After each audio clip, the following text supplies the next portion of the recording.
টাঙ্গাইল পল্লী পাওয়ার generation limited নামে প্রতিষ্ঠানের জ্বালানি সংকটের কারণে ব্যাহত হচ্ছে বিদ্যুৎ উৎপাদন, ফলে বড় মৌসুমে ব্যাহত হচ্ছে কৃষিকাজ। বিস্তারিত জানাতে টাঙ্গাইল থেকে যুক্ত হচ্ছেন সহকর্মী আতিকুর রহমান।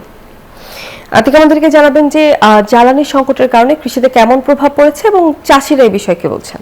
ধন্যবাদ তোমা। আপনি জানেন যে টাঙ্গাইলের যে পল্লী জনবেশন পাওয়ার প্ল্যান্টটি রয়েছে, সেই পাওয়ার প্ল্যান্টটি কিন্তু অনেকটাই কিন্তু বন্ধ রয়েছে এবং এর কারণে যে জ্বালানি সংকটের কারণে কিন্তু বন্ধ রয়েছে, যার কারণে কিন্তু অনেকটাই যে লোডশেডিং, ঘন ঘন লোডশেডিং, সেই লোডশেডিং এর কারণে কিন্তু বড় আবাদে কিন্তু অনেকটাই ব্যাহত হচ্ছে এবং কৃষকরা বলছেন যে এই যে বিদ্যুতের যে ঘন ঘন লোডশেডিং এর কারণে কিন্তু সঠিক সময়ে যে আসলে বড়তে যে সেচ দেওয়ার অর্থাৎ পানি দেওয়া, সেটি কিন্তু তারা অনেকটাই তাদের ব্যাহত হচ্ছে, এতে কিন্তু অনেকটাই ক্ষতির মধ্যে পড়তে হচ্ছে।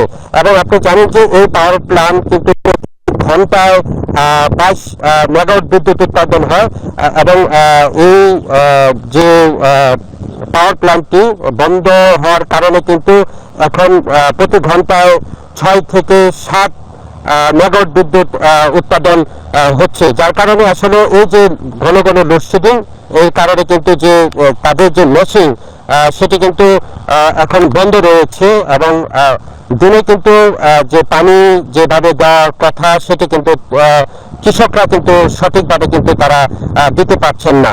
এই জন্য আসলে এই যে কৃষকদের কিন্তু যে কৃষিতে যে জমিতে যে সেচ দেওয়া, সেটি কিন্তু অনেকটাই ব্যাহত রয়েছে।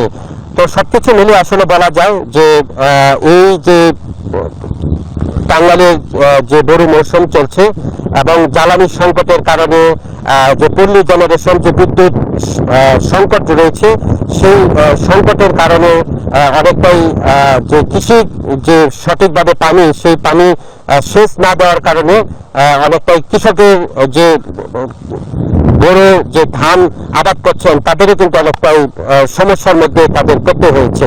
তো সবকিছু মিলে বলা চলে যে এই পাওয়ার প্ল্যান্টটি অর্থাৎ গত জানুয়ারিতে কিন্তু প্রায় 4000 মেগাওয়াট বিদ্যুৎ উৎপন্ন হয় এবং ফেব্রুয়ারিতে 2000 এবং মার্চের দিকে কিন্তু 2000, এভাবে কিন্তু আস্তে আস্তে কমে যাচ্ছে। তো এই ছিল আমার কাছে সর্বশেষ। তোমা আতিক, ধন্যবাদ আপনাকে।